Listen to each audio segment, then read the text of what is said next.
Okay, let's talk about progressive overload. So a lot of people find when they're training that after a while they tend to not see any more benefits. So for example, somebody's trying to get better at a sport. They find their performance just sits in a lull and it doesn't get any better. People are trying to lose weight. They might find that they actually start to gain weight again, or people that are trying to get stronger, they just hit a wall. Yeah, okay. So the problem you've got there is that a lot of people forget that to keep maintaining progress and maintain all this stuff, you need to be constantly using progressive overload. So progressive overload means that over time your body adapts to the challenges that you place upon it.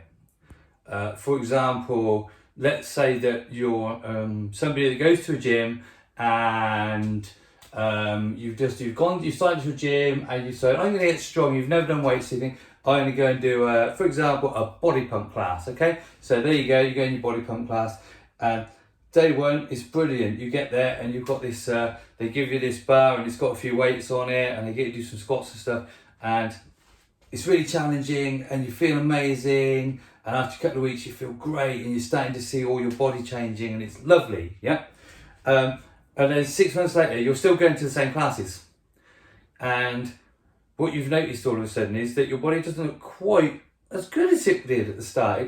It's kind of backed off a bit, yeah? And that's really because you've become comfortable with the effort level, and because you're not placing enough stimulus on your body, it's just adapted to doing the work that you've loaded upon it. And because you're repeating that same work over and over again, your body basically, it's like it rewires itself, yeah, to perform that load with as little effort as possible. Okay. It's a bit like, it's like when you're improving your fitness. If people go out and they run and they run and they run, their body adapts, and after a while you'll find that, you know, somebody might have started out saying, I can barely run 1 kilometre, you know, 6 months down the line, they might comfortably run in 5 kilometres, 10 kilometres, yeah? And basically, obviously your cardiovascular fitness has improved, obviously, so your lung capacity, etc., has improved, and the strength of your heart, yeah. But what also happens is your muscles adapt to the load that you're placing on them, yeah. And you know they'll try to do all of that work with less effort, yeah. And this is the same across all kind of training, yeah. So basically, what you need to do is you need to basically think about, am I still being challenged? Do I get to the end of these sessions and does it still feel like I've worked as hard as I did, say, at the end of, I don't know, month 2 of my training, yeah, when everything was still quite tough, yeah? Because if the answer is no, then it's time to look at your training again and say, okay, I need to either change the exercises that I'm doing to give my body new challenges, or you need to change the way that you perform the exercises you're currently doing. And that can be in a number of ways. You could increase the weight to a little bit beyond your comfort zone, which would obviously lower the amount of repetitions you could do, but that's fine because it's a new challenge and your body will gradually build back up to being able to tolerate it, yeah? You could add extra sets. So, you know, let's say that you go in and you get your 20 kilo body pump bar and you can do 3 sets. It's so easy. What if you did 5? Yeah?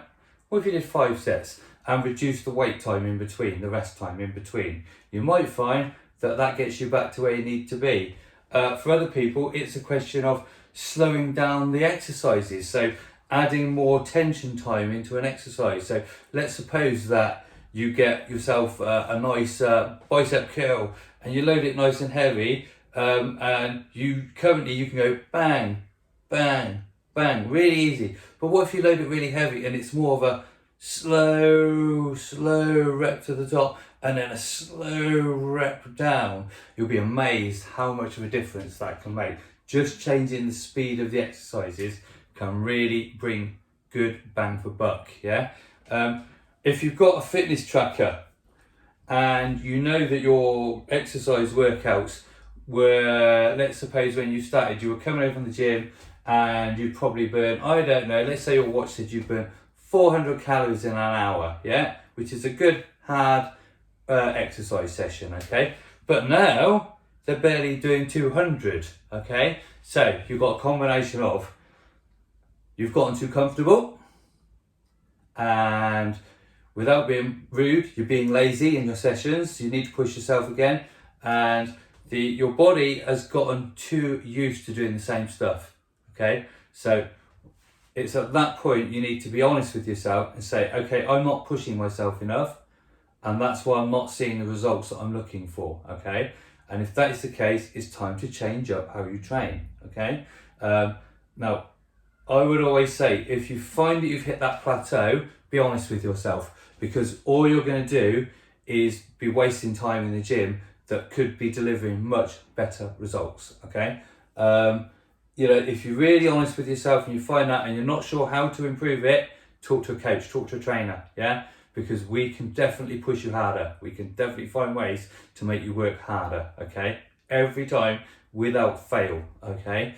But don't sit in the corner being quiet and thinking, oh, I've gone backwards, I don't know what to do, I can't get any better, Of course you can. We all can, yeah? We just need to be honest with ourselves and find a new way to push ourselves, yeah? It doesn't necessarily have to be lifting more weight, because there's always a limit, an upper limit to how much we can lift, yeah? So, you know, what you do is you get to that limit, you've found your limit, you've hit the top, that's how much weight you can lift, yeah? Fine. Change the way you lift the weight. Change the way you move it. Change the order of the exercises sometimes. All kinds of changes can give you new stimulus to progress you on, okay? Don't ever think that, oh, I can't get heavier than, say, a 20 kilo kettlebell. That's fine. Maybe you can, but you could use that 20 kilos in a more challenging way, okay? So just always be honest with yourself. Always try to progress. If you're not progressing, you're going backwards. There you go. See you later.